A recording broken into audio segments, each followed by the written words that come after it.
So homes are part of the solution for this whole climate thing that's going on, health, how we take care of ourselves.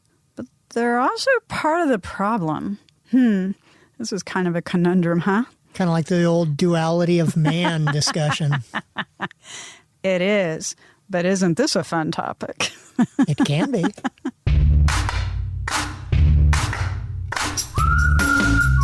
Living green or sustainably is about more than saving on your electric bill and doing your part to protect natural resources. It is about a safer and healthier life for you and your family without sacrificing style, quality, or budget. This is a movement to provide all of us with clean air to breathe and water to drink, safe, healthy food to eat, and places to live, and energy to run the places where we live, learn, play, and work. The Everyday Green Home Podcast helps you get the value of green for you, your family, and your community. Whether it's green homes, green living, or the people who make it happen, join me, Marla Esser-Close, to learn how green and sustainability practices and products work for you and our world.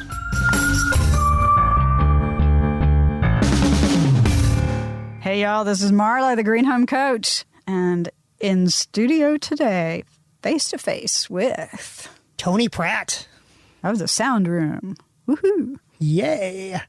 So this whole idea of, we started this climate change series a while back and really started it as an opportunity to have a discourse, to have a conversation. A real discussion. Right, about what all this means, how do we talk about it, why do we care, and there's a whole bunch of elements to it. And so in a nutshell, this whole idea of climate crisis, climate change, whatever you want to call it, is that we, human beings, have made a big footprint, if you will, on this place we call home, on our earth, our world, and our fellow human beings in building ourselves a life. And modern conveniences have likely impacted that even more, or at least more visibly. And one part that has come to mind is our homes.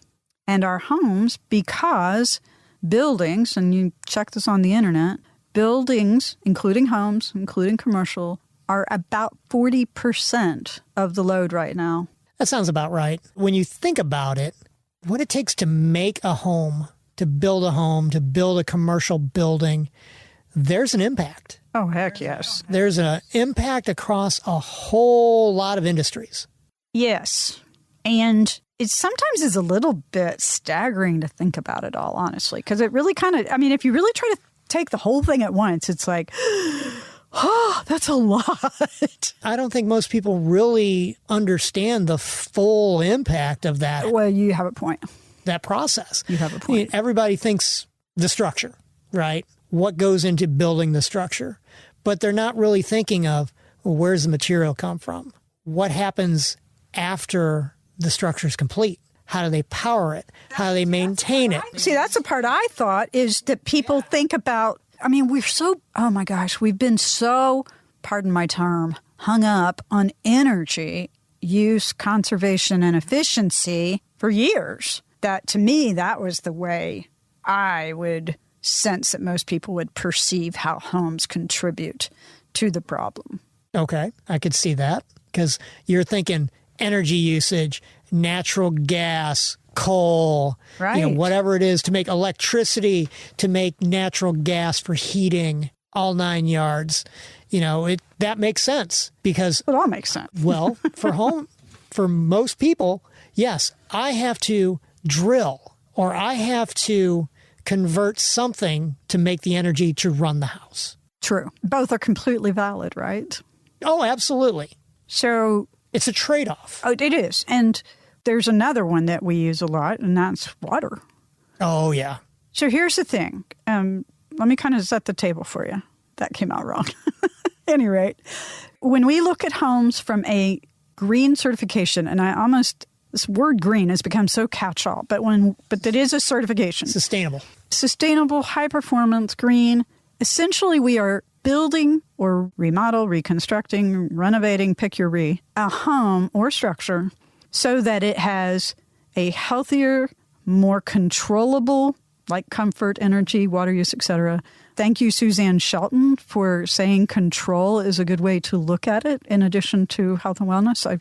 That really stuck. But this whole idea that our home has all these properties in it that make it all-encompassingly better.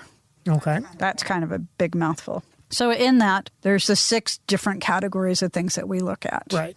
So the land it sits on, how well it uses resources, energy, and water.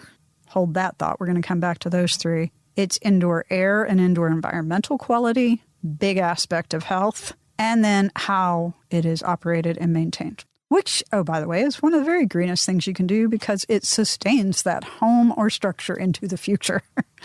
So it doesn't have to be replaced as soon. Well, not only that, it's like a sports car. If you don't know how to drive the sports car, you never get out of first gear. However, if you know how to drive the sports car, you can have a lot of fun. I like that analogy. Same thing with a high-performance home. If you don't know how to operate the home, you're never going to reap the benefits of the home. However, if you know how to fully operate the house, the home, as it was built and designed and engineered, you will reap benefits for your entire life. That's just such a profound thought and so simple. How is it that sometimes the most obvious answer is right in front of us? Well, I am blonde. Okay, I'll let that one stay. So here's the deal. Because of the trade-offs implicit with everything, our structures, our homes, are inherently part of the load that we are placing on our communities, on our world, on our planet, on each other. Yet, we still need homes to protect us, to nurture us, to give us a refuge, to protect us in case of elements, storm, pandemics. Place to be comfortable. Exactly. So if we have these structures that are part of the problem, then anything that's part of the problem can be part of the solution too, right? That is correct. I like that idea. How is it always presented? Would you like to be part of the problem or part of the solution? You get a choice. Okay. You can be both. So we need to shift the perspective and look at what you can do. Okay. Rather than the things you aren't doing. Because problems are just opportunities. Ooh, that's a good one. Okay, so any of those 6 areas would then be opportunities for improvement. Mm-hmm. Yes, they are. And I am a huge advocate, as you well know, to start taking any steps you can to improve how you live in your home, how your home performs for you, and how big of a load it has. And many of these steps, even baby steps, start to turn the tide. And if nothing else, I'm also a big believer in once you start adopting what I will say in air quotes, better habits, practices, products, the more you catch on to it. You kind of becomes contagious, kind of like a yawn. Social inertia. Ooh, there you go. That's a good word. Social inertia. I like that. So let's pick on 3. Okay. Because these 3, I feel, are the ones where we're using something. They're all resource related, honestly, but we're using that resource in a way that we do have some control over. And so the 3 resources, we're going to break it down to energy, water, and then physical resources that go into materials and the things that make up our structures. Material, people, yeah. What goes into it. Yeah, the actual structure. Energy, I mean, I kind of feel like we beat this over the head sometimes. Well, it's always front and center, though. Right. But I also feel like we are, well, number one, most people think their homes are much more energy efficient than they actually are. Yes, that is very true. And I'm not quite sure why we think that, except for maybe we're forever hopeful optimists, or maybe it's, the same thing that we don't think we're speeding just a little bit. But I do believe our comfort outranks pretty much everything else here. And I'm guilty as charged once in a while, y'all. I understand.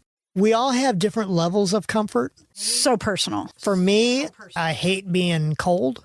Mm-hmm. For others, they hate being hot. Mm-hmm. They hate being warm. And you hope you don't live in the same house. Exactly. I don't have to worry about that. But anyway, my comfort, I'm willing to spend more in the winter to make sure I'm warm. So what if you had a way to still be as comfortable or more without having to expend more energy cost? Well, that is something that we have to look at and say, okay, what's my trade-off? Right. Is it something that the budget's there to do it? Is it going to be easy to do? Is it going to be very difficult to do? I live in a much older house. It was built in World War II.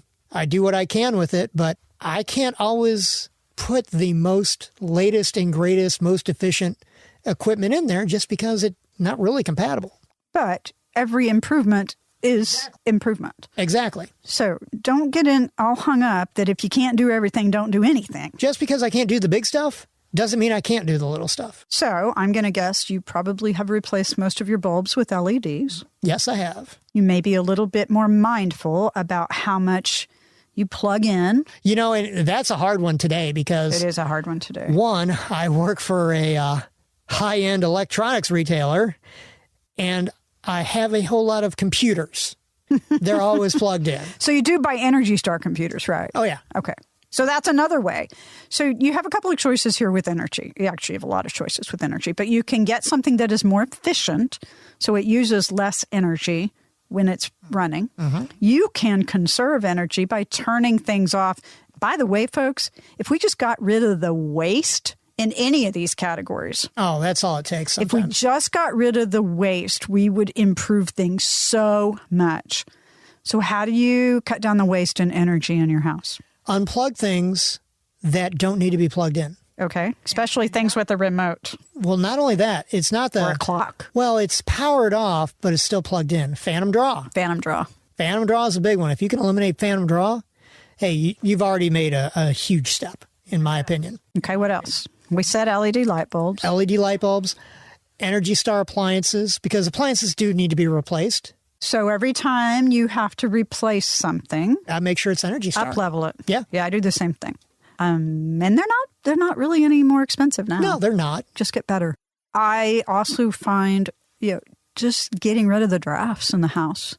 And that might be doing a little caulk around windows and doors. You can do that. For me, I've got a sunroom it's basically meant to be always open. It's horrible.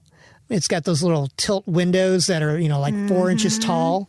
So I'm constantly having, in the summertime, I got to put in the regular glass, window. Right, change it out. And then during the spring and the fall, I put in the screens. So I get a little bit more airflow in there. But one thing I do is during the summer, even when I put in the glass, that is the warmest part of my house. So I make sure things like the drapes are closed to separate it. That's a huge one, is using your window treatments. Closed doors. Yeah. Closed doors to unused parts of the house. If you're not going in there, close the door. That way you're shutting it off from the rest of it. That's something they used to do in pre-revolutionary times. Shading. Shading wherever there's direct sunlight, because that will also bring in radiant heat.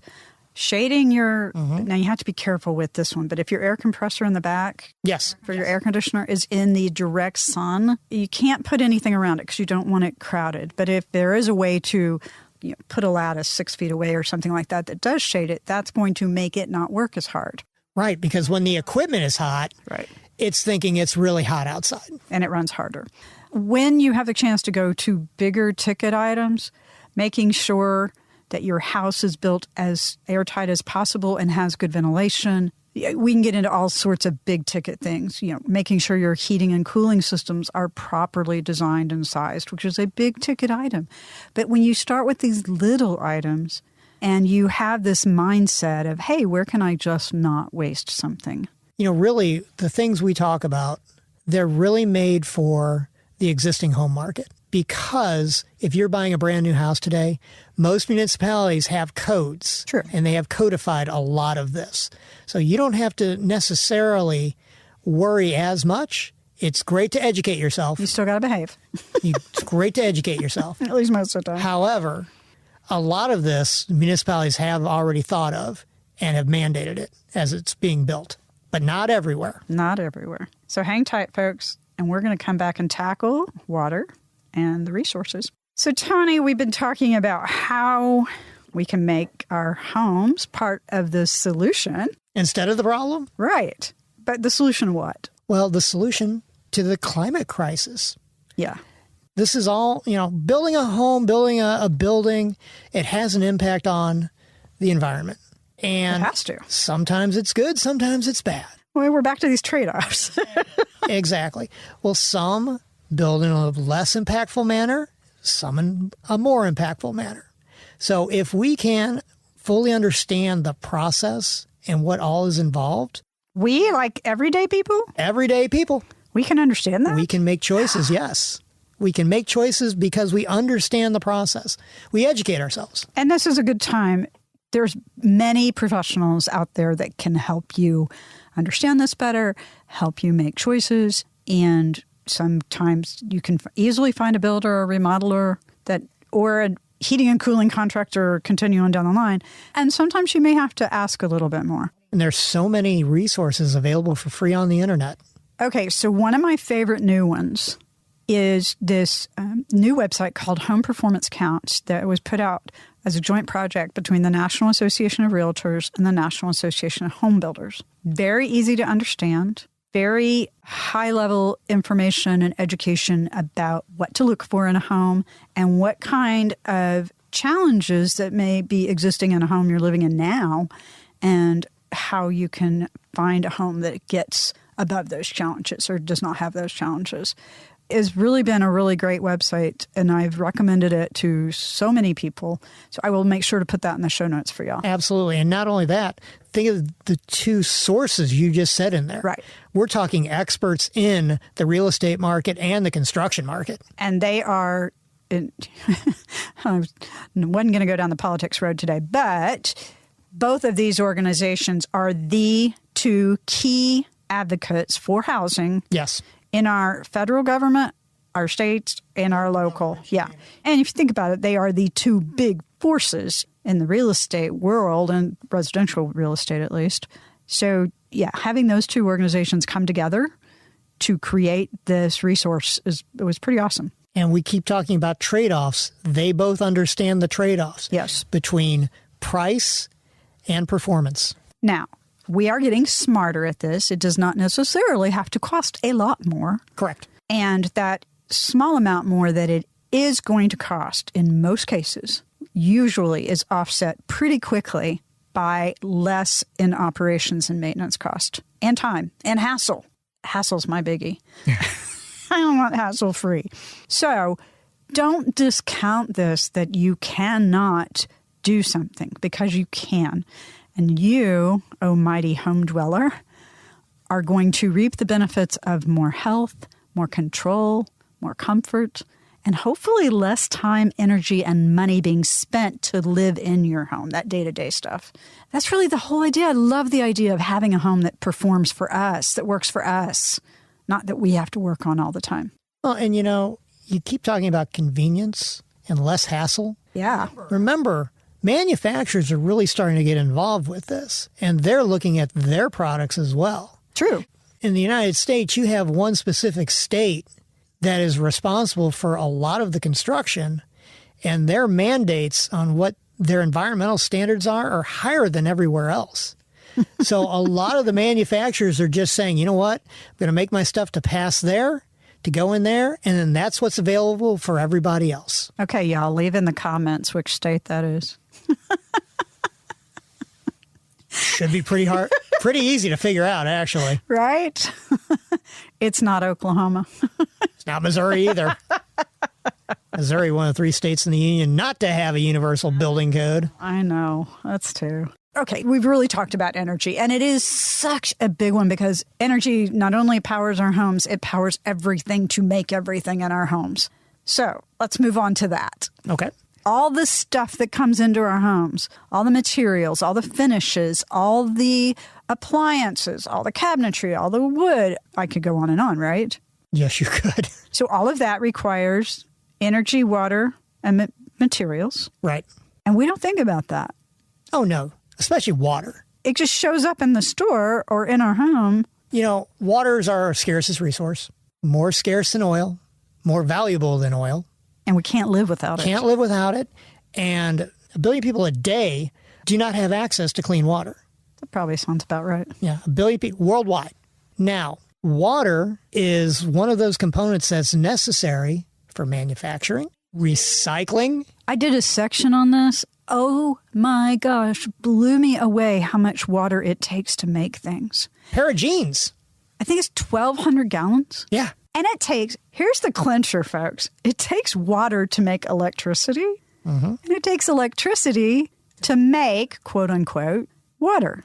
Because you have to process it, clean it, especially from sewage, and then move it to transport it.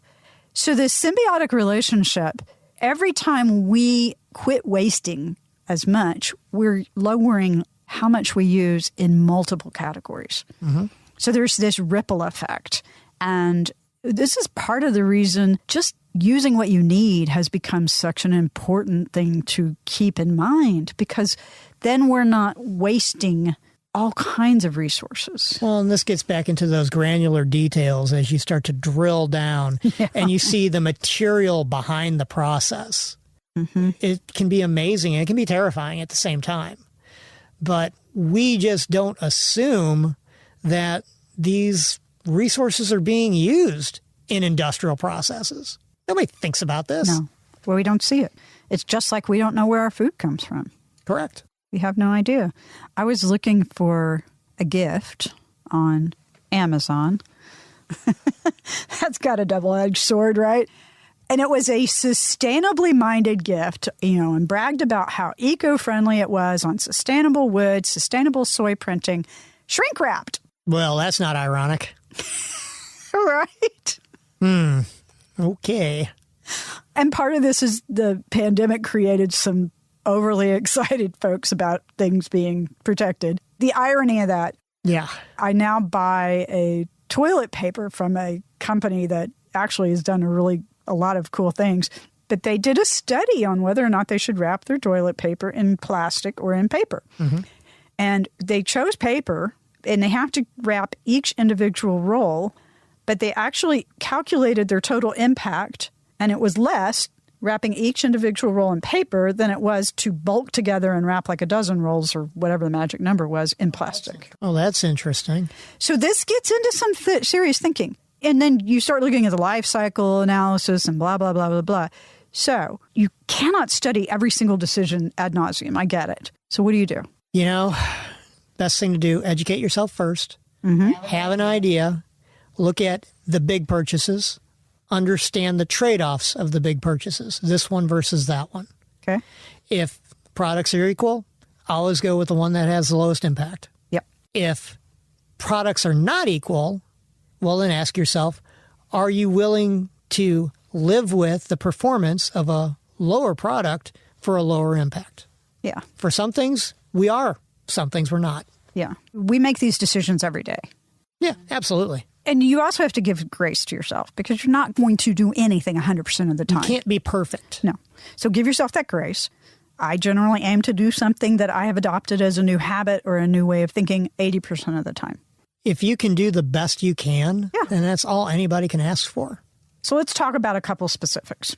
Resources, obviously using less of anything is a good start. Using less of anything will lead to using less of everything. Oh, man, that one's going in the quotes. But even, I find this one extremely interesting right now. So advanced framing is a construction technique or sets of techniques used to build the frame of a house or a building. So advanced framing actually is a way to use less wood. Correct. Which right now, with lumber being so expensive, is a big plus. I would agree with that. So that's one that you're not personally going to make a decision on unless you really know your builder well. Or unless you get to choose your builder. Correct. So you can look, and a lot of builders don't advertise that they do this. It's mostly the custom guys that do it. Right. And, some building officials actually don't understand this because you actually get a better insulated house. Oh, that's a fact. They don't understand this. Yeah, they don't understand this at all. So here's the deal is when you want to learn a little bit more, there is a lot of resource out there. But I particularly find it interesting that some of the very things that we can do to help use less resources have sometimes very positive unintended consequences, like having a better insulated home from actually using less lumber, as well as saving money. Yet, if not enough people know about it, we don't get to get the benefit of it. Well, when not everybody does it, it's not mainstream. It's not mainstream. Yeah. So you're not promoting it. Think of the builders that use advanced framing techniques. They could be people that build 1 or 2, 4, 6 houses a year, and they don't need to advertise. So they're all word of mouth builders anyway. So the message never gets out there. So any place you can use one material instead of 4, great idea. Excellent idea. Using a material that will last for a long time, great idea. Using a material that's really easy to take care of, really easy to maintain, then it is going to last longer. It's going to take less time, less hassle, less material in cleaning products or whatever. So I think really a lot of times it's just to simplify things. We all like simple. We say we do, but sometimes we don't. Yeah, that's true. So you get the idea. And there's a whole bunch of ideas on this on our podcast. I have a new Facebook group now. Well, not too new. Your book. My book. And this is what I love to do, folks, is help you find easy to understand and hopefully easy to implement ways to just be smarter about how you use stuff. Yeah, don't call you the green home coach for nothing. Coach. I love being a mentor, so hopefully I'm an okay one. So I want to make sure we have a few minutes to talk about this last one because we touched on water. Okay. And we got to have water to live. You know I love talking about water, so. I know you love talking about water, but we only have a few minutes left, so don't go too far down that rabbit hole. But how we use water in a house, again, this is the one that we waste a lot. All right, water, it's in processes of, producing a lot of the materials that go into that house. But let's think about a couple things. Let's talk about our house, though, because the only way we can affect what everybody else is doing with processes is to understand who uses the most water, what we buy, and that's a much more involved process. Okay, let's talk about inside the house. Yeah. You've got irrigation. You got a sprinkler system. Mm-hmm. You got a pool. Mm-hmm. A lot of municipalities want fire sprinklers mandated. Mm-hmm. Well, that water sits in those houses because it has to charge those lines. And even though they have fire sprinklers, guess what they still have? Fire hydrants. Yeah. There's water in the fire. In those lines. Yep. So anytime you take water out of the environment and store it in an unnatural environment, pipes underground, pipes in a house, you're taking that water out of the environment. But I can't control that stuff. You cannot. But what can I control? Well, no, you can control the irrigation. I can control the irrigation. You're absolutely right. Matter of fact, the best thing is not to have irrigation. Native plants. Yeah, definitely. And that lawn. That lawn that you have to spend so much time, money, fuel, energy, just to grow and then cut down. I just love the irony of that. And yes, I have a lawn. It's a vicious cycle. It is a vicious cycle. Pool. So there's covers you can put over a pool to keep down the evaporation. Right. So that's a very good investment. We're not saying don't get the pool. Right. Just be smart about it. Just know how to maintain the water levels more naturally. Easiest things to do in a home is, if you're building, just choose low flow water everything for your faucets, for your toilets, for your showers. And it's hard to find, shower heads, toilets, faucets that aren't anymore. Y'all got that, the punchline, right? Yeah, you have to look for them. Yeah, you do have to look for it. But I have to laugh. I was remodeling a bathroom when I still lived here, and I'd gotten these beautiful low-flow fixtures, and the plumber said, well, hang on while I take that regulator out of that shower head. That's a huge one. I almost died. That is a huge one. What the heck do you think you're doing? I just bought that. He goes, well, don't you want the water pressure? I said, you don't need it. Plumbers don't know. They don't think like that. They just think, oh, more pressure. Yeah. I get it. It's like an NASCAR driver. Yeah. They just want to go fast. So this is a super easy way. If you're replacing stuff in your house, just replace it with better. Your toilet, if you cannot replace your toilet and you have anything above a 3-gallon tank, there's some toilet tanks that you can put inside that will displace some of the water. You know what we do? What I've got in mine? Soda bottles? Mason jars. Yeah, that works too. But you displace some of the water and at least you're saving some of it. So put a little thought to it. There's lots of ideas online. Check out the website. Check out the podcast. Every little bit you do becomes part of the solution. Absolutely. Okay, y'all. That's your to-do. Go find 3 things that you can do. Leave them in the comments. Leave a comment. Say hi. And we'll see you next time. That wraps this episode of the Everyday Green Home Podcast. Get the show notes with all the resources mentioned in this episode. And be sure to subscribe on your favorite podcast app so you never miss an episode. Ready to get started? Get more information, how-tos, and resources in my private Facebook group, Love Your Everyday Green Home. See you there. And remember that living a little better and a little greener is easier than you think.